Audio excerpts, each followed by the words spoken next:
¿Qué otros casos de piratería a través de la historia pues han percibido o han conspiranoico sabido? Y la otra, pues hay un ejercicio que también les dejo aparte del que propone Steven. ¿Para qué y cómo utiliza usted la inteligencia artificial? Descentrados, ¿cómo les va? Bienvenidos de nuevo. El tema de hoy es la versión 2.0 2.0. o evolucionada de lo que habíamos hablado, sobre piratería. Sobre piratería. Siempre acá con el viejo Steven y quien les habla, Raúl. Pues bueno, esta conversación inicia con unos conceptos básicos que manejamos en ese podcast en mención, que son derechos de autor, prácticas de piratería y plagio. Bueno, para derechos de autor comprendemos dos grandes elementos. El primero, que son los derechos morales y los derechos patrimoniales. Los derechos morales, que tienen que ver con el tema de originalidad, de proceso de creación, que protegen eso en el autor y en la obra, ¿sí? Acotando obviamente que una idea no es un tema tangible. Siempre y cuando haya una obra tangible es que se puede hablar de derechos de autor. Y están los derechos patrimoniales, que tienen que ver con el reconocimiento, la divulgación y la publicación de tal obra. Esa es la una. En prácticas de piratería hablábamos de la posición en la que se encuentra Latinoamérica, precisamente por no tener acceso a la tecnología, en cuestión también obviamente de clases, cómo el latinoamericano precisamente acoge la tecnología desde esas prácticas para poder ejecutar una labor o una tarea. Sí, eso lo mencionábamos. Y el tema del plagio, que tendría que ver con la copia, la acción de copiar o hacerse dueño, propietario de una obra o de un resultado de otra persona que haya registrado. Entonces en el podcast de hoy se vienen preguntas sobre el ser, sobre la máquina, sobre el proceso de creación, sobre el proceso de ideación, sobre la emulación que tiene la IA hacia operaciones lógicas o razonamiento, y algunas distopías que podemos empezar a hablar desde acá. Sí, algo que se me haya olvidado del podcast anterior. No. Recuerden que por acá les va a salir el enlace directo si se perdieron algo del podcast de piratería, para que lo revisen también. Listo, Steven. En estos días voy a iniciar esta conversación con una noticia. Sale Mark Zuckerberg hablando sobre... Mark Sócrates dijo... Mark Sócrates, el creador de Facebook, hablando sobre algunos trabajos que se van a perder. E inmediatamente, entramos al tema de la autoría, el plagio y el derecho de autor. ¿Qué pasó? ¿Qué dijo Mark? Pues básicamente dijo que Meta va a hacer la publicidad para las empresas. Y por lo tanto, pues se haría a un lado el uso de publicistas, marqueteros, traffickers, diseñadores y demás. Editores de video. Bueno, pues ya conocemos a Sora, ya conocemos a Dalí, programas especializados para el tema de diseño. ¿Y qué empieza a pasar ahí? Si no son resultados de creación ideados por humanos, con el uso de ese tipo de cosas. Steven, ¿qué piensas? Pues digamos que en ese contexto, sí, no es más que un medio, porque por ejemplo los chinos ya están haciendo uso de digamos que personas hechas por IA, ¿sí?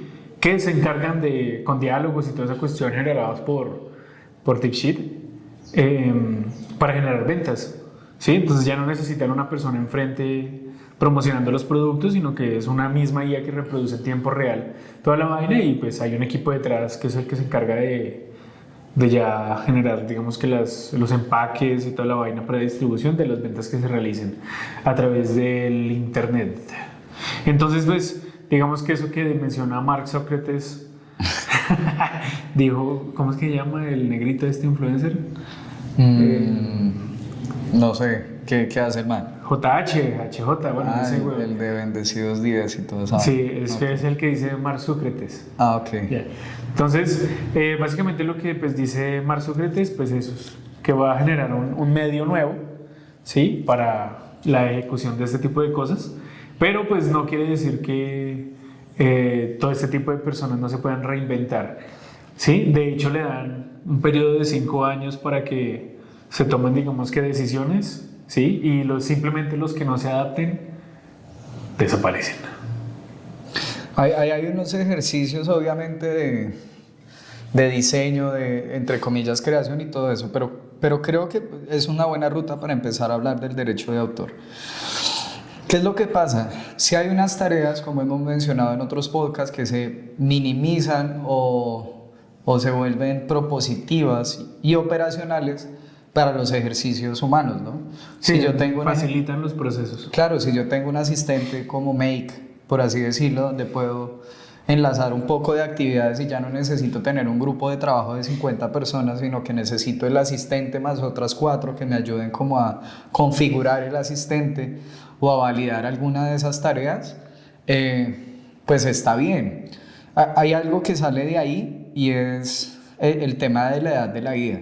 Como mencionábamos en inteligencia artificial, pues no es un proceso que lleve corto aliento, sino es un proceso que ya lleva casi, pues desde el concepto como tal en 1950 por este man John McCarthy, que es el primero que le da como ese tema de denominación, o sea, lleva un proceso más largo, solo que hasta ahora hablo de los 2000, se ha generado la democratización del uso de la inteligencia artificial. Ahí vienen, dime. Sí. Sí. Ah, ok. Ahí vienen prácticas, ¿no? Prácticas en diseño, reconociendo y en arte y en literatura y todo eso. Están los procesos operacionales y están los procesos de creación. Teniendo en cuenta lo que decimos al principio, una idea no es un lugar tangible, una idea no tiene una propiedad o algo así. Cuando la idea se ejecuta en algo tangible, es que guarda un sentido de autoría y es susceptible a registrarse en los espacios o en las direcciones de derecho de autor. Sí, como esculturas, pinturas, pergaminos, obras, todo ese tipo de cosas. Construcciones, monumentos, todo ese tipo de cosas que son tangibles, pues se pueden registrar. Se pueden registrar. Listo, dime. Bueno, que de ahí derivan otro tipo de registros, ¿cierto? Como lo son las patentes, ¿sí? Y pues ya los derechos de autor y demás. Sí, que se dividen en esos dos grandes, derechos morales y patrimoniales. Bueno, partiendo que es una creación humana, ¿qué es lo que pasa colocando un ejemplo pues, de ChatGPT? Si ustedes leen las condiciones de uso y servicio, les dicen ustedes son los dueños de las entradas, que serían los prompts que nosotros hacemos, y los dueños de las salidas, que es el resultado que nos genera ChatGPT. Pero eso no es susceptible al derecho de autor, porque el derecho de autor define exclusivamente que son personas físicas y naturales las que pueden registrar algo. En una manera general de explicarlo, algo que evidencie un proceso, algo que se ha detonado desde la reflexión, algo que se ha detonado desde la sensibilidad, algo que se ha detonado desde un acontecimiento, ¿sí? Algo que tenga la esencia o la personalidad de quien lo hace. Y en este momento, independientemente que la inteligencia artificial intente emular los sistemas operativos lógicos y entre muchas comillas el razonamiento humano, todavía no está en un estadio de singularidad. Es una máquina trabajando para ello. Como cualquier otra máquina que utilizamos para crear algo. Mire que eso que menciona me pone como a filosofar un poquito cuando los grandes filósofos comenzaban a, digamos que a clasificar o determinar cuál era el elemento primordial de la vida, ¿no? Entonces que estaba el que elegía el fuego, el aire, la tierra, el agua, ¿sí? Los números, como fue Pitágoras, y que al final del cuento del ejercicio, pues ninguno dio con o sea, ningún argumento fue lo suficientemente sólido como para destruir al otro, ¿sí? Y pues ninguno se apoyaba en algo. Hasta que, no recuerdo quién fue el filósofo, no me acuerdo si fue Platón o Sócrates, ¿sí? Que decía que el elemento de la vida es la esencia, ¿sí? Hablaba sobre la esencia ahorita que lo menciona, ¿sí? Pero el hecho de uno inyectarle esencia a algo, ¿sí? Como digamos lo que simula ser, bueno, más bien, los ejercicios que se comenzaron a hacer con la IA, ¿sí? Esta es la manera en que yo escribo, estos son algunos documentos con mi tipo de escritura, ¿sí? Genere un artículo como si yo lo escribiera y entonces ChatGPT llega y lo saca como si lo dijera uno, ¿sí? Digamos que eso es un ejercicio, una simulación de inyectar esencia a algo, ¿sí? Que en realidad no lo es, ¿sí? Entonces básicamente en el tema de la piratería entramos como en un juego del engaño, ¿sí? Un juego de engaño bien potente, porque pues el plan es hacer creer al otro que sí es de uno y no que es algo hecho por la IA. Miremos el caso ahorita popular, ¿sí? Que bueno, supongo que cuando salga este episodio ya no va a ser actual, ¿sí? Pero se habla de un video en el que es un video corto en el que están en un aeropuerto, ¿sí? Y la chica está diciendo, es que es mi canguro de asistencia médica, ¿sí? Okay. Y que entonces se genera la discusión en redes de, oiga, pero ese canguro está hecho en IA, no sé qué, ¿sí? Y eso llegó y derrogó, se fragmentó en digamos que la pregunta del millón, ¿no? ¿Qué es hecho por IA y qué no? ¿Qué es la realidad y qué no? ¿Sí? Porque hacen, digamos que un recuento de unos años atrás, cuando se mostraron un video de un perrito nadando o alguna vaina, o esas historias que a veces vemos de Reddit o algo así, ¿sí?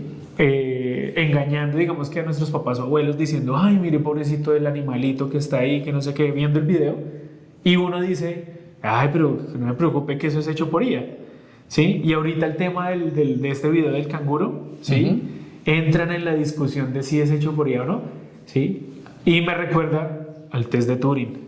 Okay. Sí, ahí hay un tema, y bueno, iba todo apuntando como hacia el nivel en que se encuentra la IA en este momento. Cuando hablamos de eso, hablamos de un proceso de singularidad con el test de Turing, ¿no? Bueno, nos acercamos un poco al tema del engaño, pero estamos un poco más lejanos a la singularidad. En caso de derechos de autor y todo eso, o saber si eso fue realizado por inteligencia artificial o no, pues ya hay muchas plataformas que ofrecen ese servicio. Así, hay unas IAs que se encargan de saber si es algo hecho por la IA o no. Sí, lastimosamente estamos en una contemporaneidad donde las personas toman verdades absolutas cada día o cada hora por cuestiones de inmediatez, ¿no? Por el abuso o mal uso de la tecnología. Y ahí viene ahorita que nombras como la preocupación de la vida desde la filosofía occidental o los orígenes de la filosofía occidental, hay que preguntarnos por el ser, ¿no? Se supone que el ser a grandes, muy generales, es una persona que habita el mundo inteligible y el mundo sensible, y a partir de él es capaz de tomar decisiones según las afectaciones que tenga. Con la inteligencia artificial, pues hay unas cosas que hay que entender, y es que la inteligencia artificial no crea a partir de la nada como hacemos nosotros los seres humanos. A partir de la nada, digo, en temas de originalidad. Nosotros necesitamos una serie de experiencias propias para que algo nos detone el proceso de creación. Necesitamos unos intereses, un tono y unas maneras. La inteligencia artificial lo que hace es copilar información de acuerdo a la tarea que uno le pide. Si no hay algo que esté datado en internet o en los bancos de información del mundo, pues la IA no va a poder crear algo que ya no haya creado el humano. ¿Sí? Claro, hay dos relaciones y tendrían que ver, volviendo al tema de la regulación de derechos de autor, algo que se haga con la IA no puede registrarse como obra original o como titular de la obra. En este momento no se puede hacer. Sí. Por eso mismo, por la separación del ser, persona natural física, y recordando que la inteligencia artificial es una máquina o un proceso de sistematización lógico que intenta emular el razonamiento humano.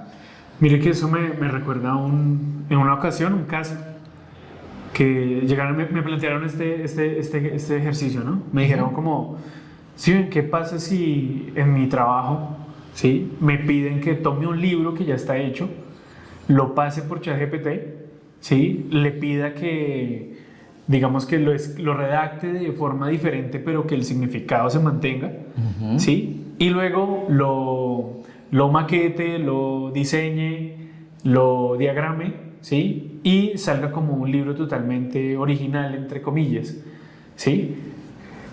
¿Es válido? ¿No es válido? ¿Qué pasa ahí? ¿Qué temas influyen en ello? Uy, pues compadre, primero no es válido porque es una obra que ya existe. Sí, es algo. ¿A eso qué se le llama? ¿Plagio? ¿Suplantación? Eso es plagio. Eso es robo total. Dependiendo, obviamente, si hay una propuesta como de parodia o de apropiación, que es otra cosa, donde yo mencione directamente, vamos a dar un ejemplo, espérate, no sé, El Señor de los Anillos, perdón, ¿sí? Entonces resulta que cogemos toda la narrativa existente del Señor de los Anillos y decimos, vamos a hacer otra cosa parecida a esta narrativa desde la inteligencia artificial y vamos a generar esta propuesta para contar nuestra historia. Sí, recuerdo y digo, lo que entre y salga de la IA según los términos de condiciones de uso y servicio, nos dicen que las salidas y las entradas pues son de nosotros. Como ya es una obra existente, el factor humano es implacable. Se generó el libro, se generó la película, hay algún fan de ellos que identifica que hay una narrativa muy similar. Recordemos que la IA lo que hace es recopilar información y seguramente vaya a generar un mundo paralelo de esa cosa que yo le pasé. Caemos en términos de plagio. Y más si hay derechos patrimoniales sobre eso. Así yo no registre ese libro, pero tenga una venta, ahí entramos a caso de juicios, ¿sí? Entramos a casos legales y penales donde se combate ese derecho de autor, donde me van a decir, venga hermano, pero es que esta historia fue sobre orcos y la suya es sobre, no sé, hadas. Cambiamos los personajes y todo eso. Va a haber un símil de todas maneras. Recordemos que no es un proceso de creación innato del ser humano, sino que es una recopilación de información que utiliza una herramienta tecnológica. Ahí es totalmente plagio. ¿Y qué pasa, por ejemplo, cuando, por ejemplo, los cuentos de los hermanos Grimm, ¿no? Que se supone que son, bueno, se supone que las historias originales eran historias de terror para que los niños no salieran de sus casas y pues digamos que a través del miedo se quedaran y fueran juiciosos.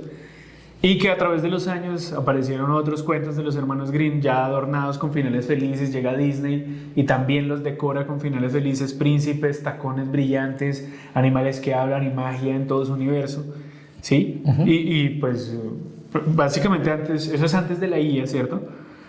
¿Qué me impide a mí tomar esos cuentos que ya existieron y que han suplantado, entre comillas, ¿sí?, y plantear un nuevo ejercicio? Como las películas de los hermanos Grimm diferentes, que ahora son dos hermanos que pelean como Hansel y Gretel y no sé qué, y así, ¿cómo sería ese manejo ahí? ¿Sigue siendo plagio o qué pasa en esa situación? Pues resulta que, bueno, hay unas obras que están de uso libre porque cumplen con unos parámetros de años, ¿sí? Pasan tantos años y esta obra ya se vuelve de derecho público. Es decir, cualquier persona puede hacer lo que se le dé la gana con el resultado que están teniendo. Entonces los hermanos Grimm empiezan, si no estoy mal, de los cuentos de las mil y una noche, se traducen a los hermanos Grimm, Disney empieza a intervenir y todo eso. Problemas legales que haya tenido Disney con eso, creo que solo fue uno, que fue el de Kimba el León Valiente y el Rey León, ¿sí? Así. La narrativa original sí es Kimba, ¿cierto? Creo que sí, creo que se llama Simba también, creo. No, es Kimba, entonces es un león blanco que tiene o sea, la Es la narrativa misma es historia igual. del Rey León. Pero lo que gana ahí es el poder que tiene Disney sobre otras productoras audiovisuales, ¿no? Entonces se ganan los procesos legales. ¿Qué empieza a pasar? Depende si esa obra es de uso público o si esa obra está protegida bajo los derechos de autor y está registrada. O sí, tiene mucho dinero para comprar la empresa y auto-otorgarse los derechos. Sí, ahí ya dependen de esa Sí, relación. es el más hábil en piratería ya. Ahí sí. No, y toma, y hay muchas narrativas de las cuales dicen ellos, apropiado de las culturas, ¿no? Sí. Entonces voy a una cultura, hago extractivismo cultural, empiezo a generar una narrativa a partir del extractivismo cultural. No estoy diciendo, con la película Encanto, por ejemplo, Colombia me pertenece ni nada de eso, pero sí utilicé sus narrativas para crear algo. Sí. Apropiación. Otra cosa es plagio. Lo de Kimba y el Rey León es plagio. Lo de la apropiación cultural sería manifestaciones narrativas, en este caso, con algunas de las tradiciones, comportamientos en espacios sociales que tiene Colombia. Vale. Pues bueno, esos ejercicios nos sirven para, digamos que aterrizar un poquito más cómo es ese manejo de los derechos de autor y obras y creaciones y demás. Pero ahorita con el ejercicio de la IA, ¿sí? Que hay tanta, digamos, generación de imágenes, generación de videos, generación de textos, ¿sí? Y si, por ejemplo, pues ahorita hablábamos de que en el caso de OpenAI, que es el dueño de ChatGPT, ¿cierto? Y yo le escribo, le doy la orden con el prompt de generar una historia, no sé qué tan, me la genera y yo llego y escribo un cuento, por ejemplo, un cuento, una historia, una serie de libros a lo Harry Potter, el Señor de los Flaquillos, Donde tú lees Juego de Tronos, donde tú lees los personajes, los títulos, absolutamente todo. escenarios, toda la vaina. Sí, yo como, digamos que persona le genero todas esas descripciones, un muy buen prompt. Y ChatGPT me lo genera, ¿sí? Y yo llego y pues lo imprimo y quiero registrarlo. ¿Cuál sería ese manía y qué pasa? Pues no es posible darle titularidad ni originalidad porque es un proceso, como mencionábamos ahorita, que no sale de ti. Pero si yo fui el que dio las instrucciones y lo hice. Pero no impregnaste tu esencia en eso. O sea, no utilizaste en ese momento la IA como herramienta, como algo que te ayude como a pulir las cosas o como perfeccionar algunos detalles, sino que la pusiste fue a trabajar con una información que le diste. Es decir, que en ese momento, entre muchas comillas, sin llegar a la singularidad que ahorita lo vamos a mencionar, la IA te hizo todo el trabajo. Es como si utilizara una calculadora.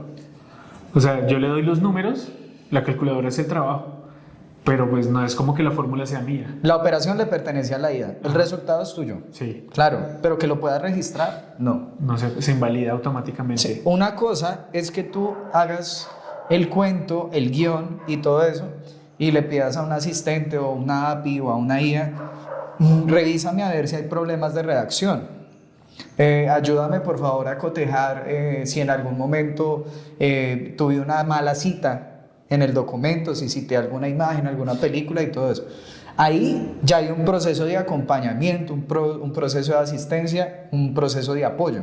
Yo estoy utilizando la IA como herramienta, no estoy utilizando la IA como creador principal o como co-creador, que sería lo que discutiríamos más adelante. Oiga, eso está muy potente porque me hace recordar a los escritores, que hay pues un rumor o un mito popular que dice que todos los escritores, ¿sí? Los grandes escritores, escriben horrible. O sea, son re mal con signos de puntuación, gramática, toda la vaina. Contratan a un editor.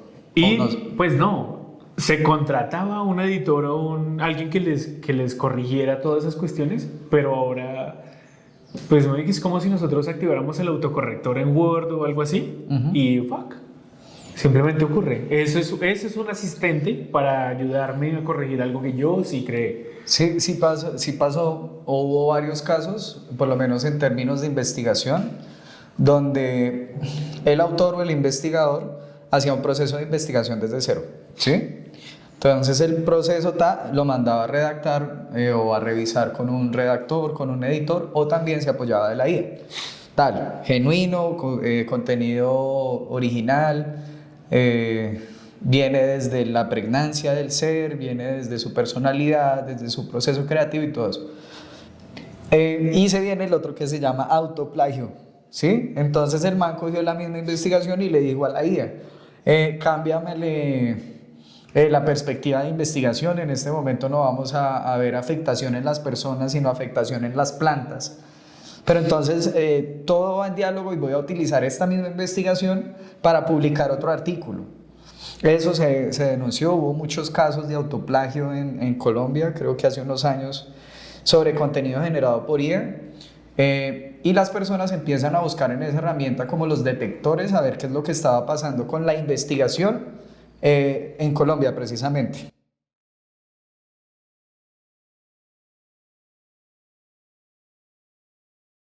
Recordemos, viejo Steven y queridos descentrados, que el humano ha velado por evolucionar, por autoevolucionar. Entonces una investigación que tú hayas dejado a un punto, yo la puedo retomar, obviamente citándote, dándole el trabajo de esto del derecho moral, el crédito, diciendo Steven llegó hasta este punto y me pasó la bengala. Sí. Y yo pasé desde ahí. La antorcha. Eso, la antorcha. Sí, porque la bengala es para cuando estamos en naufragio. Sí. Y esa situación se venía presentando, es decir, hay temas de apropiación, en ese momento sería apropiación del conocimiento, es decir, yo me estoy apropiando de lo que Steven investigó hasta un punto y a partir de ahí estoy investigando. Generando conocimiento nuevo. Estoy avanzando. Se supone que ese es el fin de la humanidad. Sí. Continúa, querido. Pues digamos que en ese ejercicio me pone a pensar, ¿sí? Bastante sobre, por ejemplo, pues los temas de ciencia ficción, de cómo entonces un estudio o una investigación que termina en cierto punto y algunas que entierran, ¿cierto? Por su proyección a perjudicar a la raza humana a un futuro, ¿no? Como por ejemplo, un ejemplo, cuando se habla de One Piece y las armas ancestrales, ¿sí?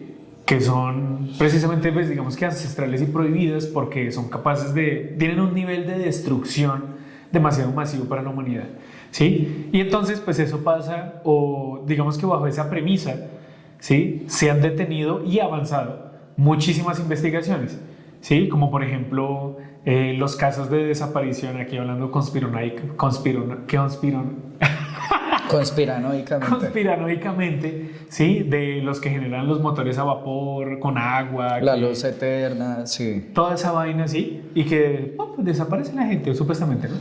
Pero bueno, y otros casos como el cronovisor, y bueno, pero por no irnos hacia ese lado, ¿sí? Me hace recordar a una película, sí, buenísima, que se llama Ex Machina. Ex Machina, ok. Es que ahí entra el tema de la singularidad y está perfecto lo que nombras de las armas ancestrales, porque ¿qué es lo que pasa? Si hay unos intereses económicos y es evidente que no dejan que la información primero se democratice o se masifique, por esos intereses geopolíticos, económicos, mercantiles y todo eso, dueños de los minerales, industrias, de las tecnologías, del procesamiento de productos en bruto y todo eso, y creo que precisamente hacia la ciencia ficción hay algunas cosas que seguramente se han dejado de hacer, cosas que se superan como el test de Turing precisamente, porque da pánico al ser humano que haya singularidad en una máquina. ¿Sí? ¿Qué es la singularidad? Eso que hablábamos del ser ahorita, la capacidad de decidir habitando el mundo inteligible y el mundo sensible, ¿sí? Tener una afectación directa con el contexto. La película Ex Machina tiene 3 personajes principales. Nathan, que es un científico que desarrolla inteligencia artificial intentando llegar a la singularidad. Recuerden que la singularidad tiene que ver con la adquisición de una máquina, concepción de una máquina como ser, que ella misma se autoperciba y se autorreconozca y sienta que es un ser sensible. Algo así como el hombre bicentenario. Uy, ya película vamos. Uy, yo creo que ahí vamos. La película de Williams. Robin Williams. Eso. Y eso tiene que ver mucho con el derecho de autor y cómo se percibiría un ser humano y una máquina, ¿sí? ¿Qué podemos registrar? Tiene procesos de creación y todo eso. Está Nathan, el científico, Caleb, que es el programador teso, pues, que está como en un nivel un poquito más abajo que Nathan, y está Ava, que es esa inteligencia artificial ya construida en cyborg, con comportamiento físico, ¿sí? Con interacción, con gestualidad y todo eso. ¿Qué es lo que hace Esta película salió en el 2014, ¿no? 2014. Para que sepan. Sí, y está en diálogo con Black Mirror y todas estas distopías tecnológicas. O sea, hace 11 años. No, sí, ya 25, 11 años. Hace 11 años salió. Hace 11 años. Listo. Nathan genera un espacio y condiciona el espacio para que Caleb caiga en la trampa emocional del test de Turing, ¿sí? Recuerden que el test de Turing tiene el jurado y tiene una interlocución no visible donde tiene que definir si le está respondiendo una máquina o si le está respondiendo un ser humano. Si el jurado siente que le está respondiendo un ser humano, el test de Turing se supera. Y ese es el ejercicio que tiene que hacer Caleb. Está el nivel de complejidad que logra desarrollar Nathan y cómo configura el espacio para que se presenten esas emociones. Un ejemplo, hay una escena donde Caleb está entrevistando o está dialogando con Ava y él hace que se vaya la luz. Ava dice: estoy encerrada, el científico que conoces no es la persona que te está mostrando y todo eso, ayúdame. Pum, vuelve la luz, eso no queda registrado. Sin embargo, esas son condiciones generadas por Caleb. Llegan una serie de acontecimientos que al final hacen que Caleb crea que esa máquina que está frente a él tiene la posibilidad de ser singular, ¿sí? Tiene la posibilidad de sentir, tiene la posibilidad de crear. Y ahí viene otro ejemplo de derechos de autor, ya apenas termine con este spoiler. Al final lo que hace Ava es, con todo ese juego que crea Nathan, se aprovecha de ese juego donde confunde a Caleb, matan a Nathan, ella encierra a Caleb y se va del búnker en el que se encuentra y empieza a experimentar la vida. Hay una escena muy particular para volver en ese tema. Recuerden que la singularidad, y ya vamos con el caso del hombre bicentenario. Hay un momento en donde ella empieza a dibujar. Obviamente Caleb tiene un nivel de abstracción altísimo y entiende cuáles son las operaciones. Ahí diríamos, es una persona creando con el personaje de Ava. Y para los creativos que estén viendo este podcast de Centrados, la inteligencia artificial no crea. La inteligencia artificial lo que hace es tomar un repositorio de información y genera, por eso no hablamos de crea, genera a partir de la información, o sea, de la entrada del prompt que le dé el usuario, con otra información que ya haya existido y que esté en la nube o que esté registrada o que no es, bueno. Es como datos estadísticos, ¿no? Es algo así como lo que pasaba en la película de Yo Robot, cuando el robot le convence a Will Smith de que, o sea, le dibuja lo que él supuestamente soñó, pero pues basados en lo que se mencionó ahorita, básicamente podría haber sido una generación a partir de datos que pronostica algo que podría llegar a pasar, ¿sí? Pero que entraría en un estado de Schrödinger en donde pasa y no pasa hasta que ocurra, ¿sí? O en el término del engaño que estás hablando ahorita.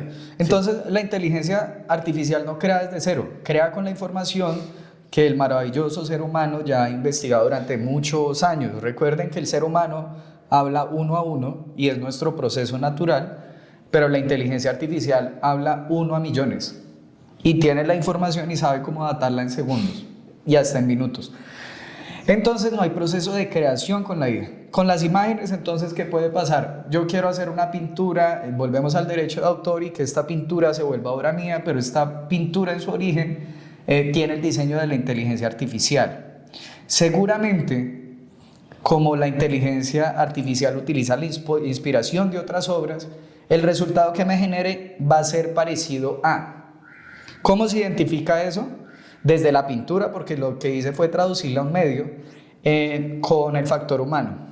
Uy, Raúl, resulta que, bueno, entonces yo expongo mis pinturas, vendo a cientos de millones, pues lo que haya hecho, pero resulta que un conocedor del arte dice, tiene la misma composición, tiene el mismo tratamiento audiovisual, o particularmente esto es exacto de otra obra, y yo no tenía esa información, ¿sí?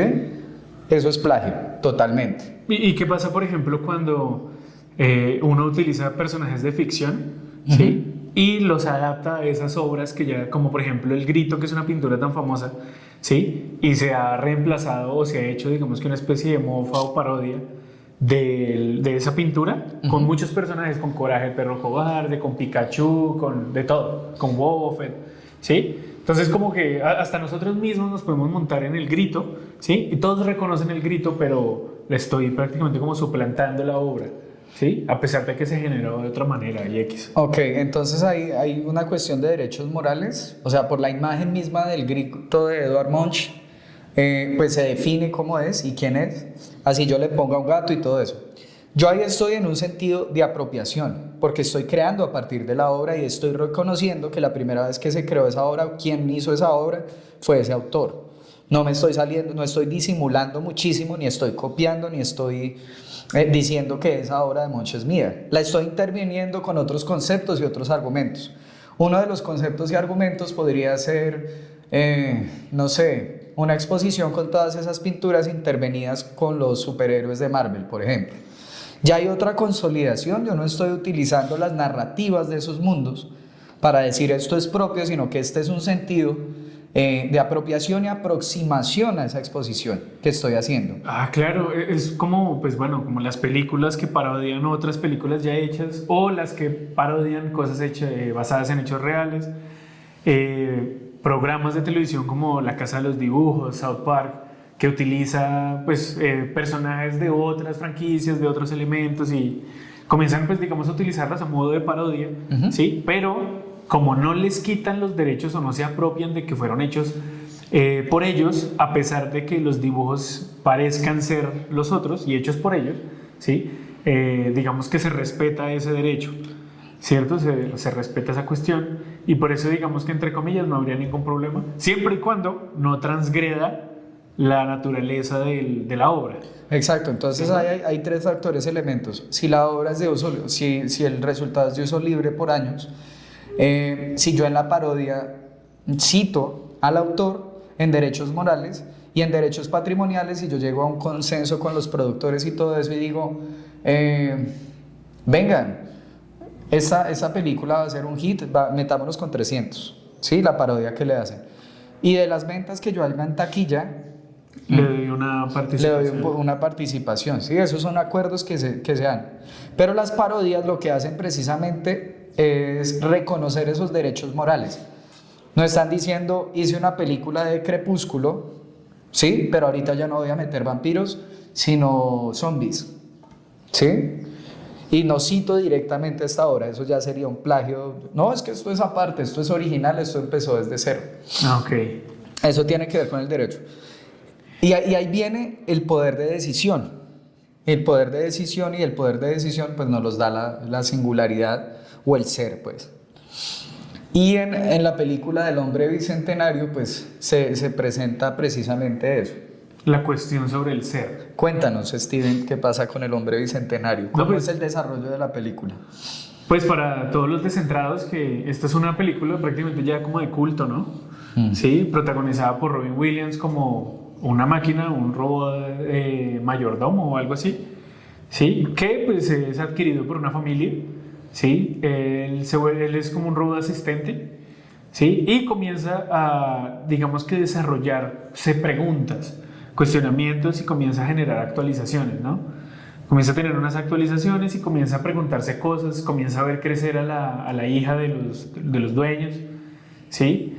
Y comienza a participar de reflexiones y cosas, pues durante la película, ¿no?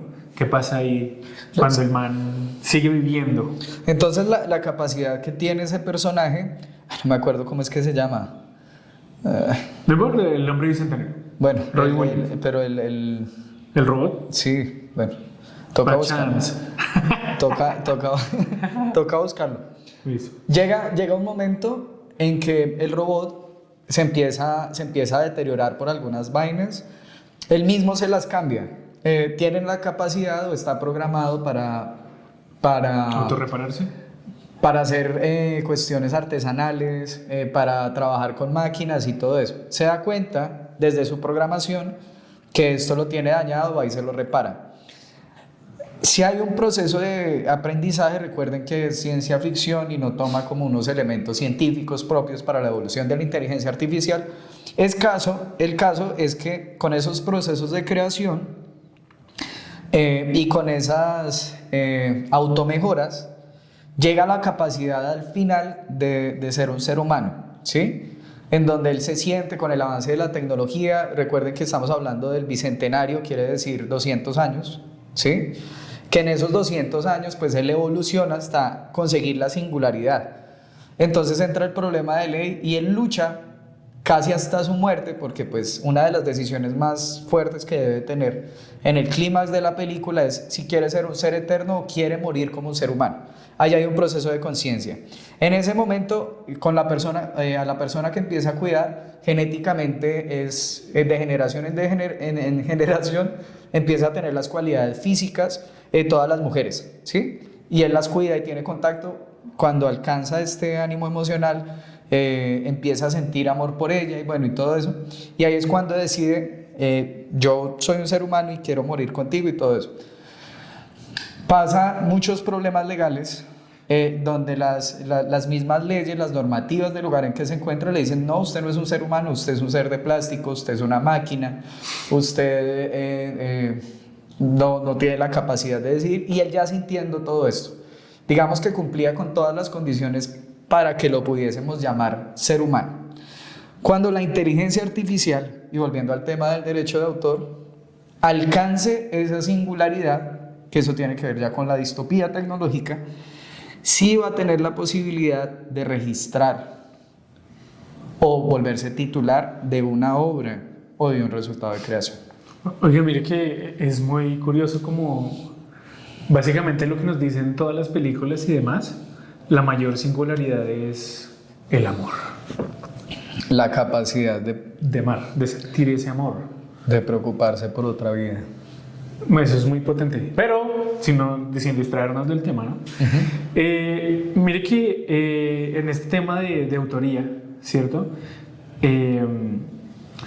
Hay algo que me inquieta mucho, ¿sí? Y es que si, por ejemplo, yo llego y le pido a ChatGPT, ¿sí? Esto es un caso que ocurrió en Australia, ¿sí? De un man que se llama como Ethan o algo así, en donde entra un juicio, ¿sí? Para registrar una patente, un producto, ¿sí? Pero el man llega y dice que eso fue hecho por una inteligencia artificial, fue generado por inteligencia artificial, y que por lo tanto la IA es el inventor, ¿sí? de este producto, ¿sí? Eso fue un empaque, ¿sí? El diseño de un empaque que se mejoró y toda esa cuestión, ¿sí? A lo que en el juicio, ¿sí? Pues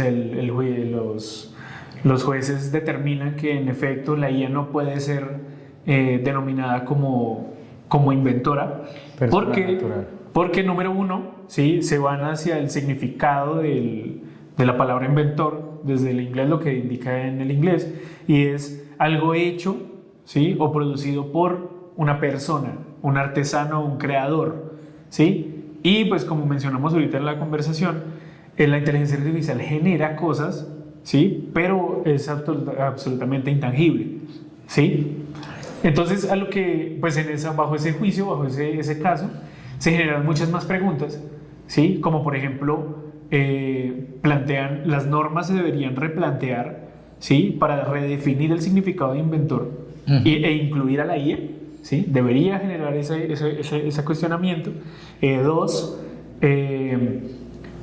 que si no hay una persona detrás, ¿sí? Como se mencionaba al inicio de la conversación acá, pues simplemente no es creado por nadie, ¿sí? Y pues por lo tanto no puede ser inventado por una IA, ¿sí? Sí puede generar cosas, pero siempre va a tener la mano de uno, la orden, ¿sí? Como hablamos ahorita, bueno, planteaba el juicio de que si se le llegase, o sea, se preguntaban ellos en el juicio, si usted fue el que dio el prompt o la instrucción, ¿sí? La IA generó esta sugerencia, este planteamiento, y usted le está intentando dar los derechos, ¿quién es el dueño realmente de esos derechos?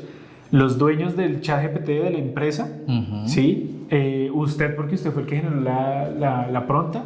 ¿Sí? ¿O quién realmente lo es? ¿Sí? A lo que los jurados, pues claramente derogaron que no, ¿sí? Que no podía ser registrado por una IA porque la IA no es alguien que crea, ¿sí? Y que por lo tanto, pues básicamente eso no podía ser registrado tampoco por esa persona porque pues ya delató que pues, fue hecho por IA, ¿sí? Entonces pues digamos que aquí vuelve esa pregunta que nos hacíamos en el podcast anterior de piratería, como ¿qué tan vivos somos, ¿sí? Para robarnos las cosas? ¿Sí? Okay. Por ejemplo, si el man no hubiese dicho que fue hecho por la IA y lo presenta como propia, seguramente pase derecho, ¿sí? Ya si hay mucha más manipulación a través de la IA, como mencionamos ahorita que los detectores de IA frenan el registro, ¿sí? Ya es otra cuestión y entramos entonces a esos diálogos de moral y ética sobre qué es lo que estamos registrando o no. Y a lo que viene, pues un caso importante, ¿sí? Y es como, por ejemplo, llega Raúl y utiliza ChatGPT, ¿cierto? No utiliza ningún tipo de referencia como los libros que mencionamos anteriormente, Hansel y Gretel, cuentos de hermanos Grimm, Señor de los Anillos, toda la vaina, sino que desde cero llega y se le ocurre una idea, genera el prompt, ¿cierto? Y ChatGPT le genera un libro, un contenido, ¿sí? Raúl llega y lo descarga, lo diagrama, lo diseña, lo imprime, ¿sí? Y pues digamos que legalmente no se puede registrar bajo la autoría de Raúl, ¿sí? Porque no pasó los detectores, toda esa cuestión de la IA, ¿sí? O sea, se determina que fue hecho por IA, ¿sí? Pero aún así Raúl dice, me vale el gorro, y lo lleva a una editorial y la editorial lo imprime, ¿sí? Y le pone autor Raúl Cuellar, tac, ¿sí? Luego de esto, esta editorial se da cuenta que no tiene autoría, ¿sí? Y que en ese ejercicio, pues, no se puede registrar porque está hecho por IA, ¿sí? Esta editorial, al darse cuenta de eso, prácticamente lo toma como si fuera un libro libre de derechos. ¿Por qué? Porque como no es de una IA, como vimos en el caso anterior de este señor en Australia, ¿sí? Pues es de uso libre prácticamente, o sea, no está cobijado por absolutamente nadie, ¿sí? Entonces la editorial le dice como, listo, váyase a la mundad, tran, y él toma el uso comercial de este libro generado por ella y comienza a reproducirlo, bla, bla, bla, bla, ¿sí? Y se hace un billetín X, ¿sí? Eso también hace que yo, ¿sí? Lo puedo comprar una vez, fotocopiarlo, escanearlo, limpiarlo, descargarlo y también comercializarlo. ¿Por qué? Porque en realidad no es de autoría de nadie, ¿sí? Ahí digamos que en ese caso es un vacío legal o es algo que incluso ya se está haciendo como en los casos que ya hemos visto, ¿sí? Por ejemplo, antes de la IA, ¿sí? Se fotocopiaban los libros, sí, ¿cierto? Y se vendían los libros fotocopiados en los kioscos, en las tiendas, en las fotocopiadoras. Esto es como una versión actualizada utilizada con IA. Uy, es que ahí ese caso es complejo. Porque mira, volviendo a que la IA funciona es con el repositorio de lo que ha generado la humanidad, seguramente en ese libro van a haber coincidencias narrativas con otras cosas. Y si eso no está citado, una persona, y recuerden el factor humano es el que se involucra ahí, vengan, esto hace parte de la reflexión de tal, ¿sí? Ahí toca demostrar, en términos legales, que fue causalidad o casualidad, que no fue consecuente con un desarrollo fuera del desconocimiento, ¿sí? Porque tú puedes en este momento pensar lo mismo que pensó Marx en su tiempo, sin haberlo leído, y eso es una casualidad. ¿Cómo compruebo eso? El problema, vuelvo y entro ahí, hago hincapié en eso, es que la inteligencia artificial genera, no crea, y genera a partir de la invención humana, en este momento, hoy en día. Pero sí hay un punto muy importante ahí, querido Steven, y es que las normativas y las leyes deben empezar a reformularse y a recuestionarse y a redinamizarse. Porque en derechos de autor con IA estamos hablando hasta ahorita de los 2000 hacia acá se han generado muy pocas reflexiones contundentes frente a eso. Estamos todavía con el tema, ¿lo hizo un ser humano o lo hizo una máquina? La IA sigue avanzando. Y seguramente los anunciantes ahorita nos las están dando más factible, mucho más gratis, para que nosotros la volvamos una necesidad en prácticas cotidianas y después cobrarnos las suscripciones y todo eso ya de manera obligatoria. Como término, obviamente esto está zafado como desde una interpretación mía, ¿no? Pero sí hay unos condicionamientos de cómo funciona el mercado. Sin irnos hacia allá, pues está eso de la evolución. Y ha pasado términos de plagio y entre muchas comillas apropiación cultural. Se viene viendo desde hace mucho tiempo, con la música precisamente. Yo no sé si tú conoces esa, y allá es el factor humano, esa canción de Joey Arroyo que se llama La Noche. Qué bonita fue esa noche, me trae recuerdos la noche. ¿Esa? Sí. Hay una canción haitiana, ¿sí? La música es original, yo se las pongo por acá en los comentarios en este fragmento de cómo se llama y ustedes la revisan. Es un plagio totalmente directo, ¿sí? Matrix. Pero en ese momento no habían las rutas ni las maneras como las hay ahora, como en facilidad para poder ser reconocida, de identificar. Y lo hicieron muchos artistas, ¿no? Hay varias versiones, y esto sí lo llamo versiones porque me tocaría datar esa canción de Willy Colón, por lo menos, que se llama Mi Sueño, ¿sí? Pero hay una canción de Brasil que se llama... De Ecuador, ¿no? ¿De Ecuador? Espérame, que se me fue. Me presidia. Bueno, hay otra canción ahí se las pongo también, y tú la escuchas, y es, bueno, el tema de la originalidad, de dónde viene. Y se vienen estos temas también disfrazados de apropiación cultural, donde un ente de poder, sea tecnológico, económico y todo eso, aprovecha los recursos para volver real el tema de la divulgación de esa pieza. Y ahí va como ese cuento. Sí, mire que, o sea, digamos que ahí vemos una evolución, pues obviamente a lo que estamos una hablando. evolución, y hay otros casos de creación potentes, ¿sí? Esto lo quiero mencionar porque es para que se hagan una idea de qué podemos hacer y qué no.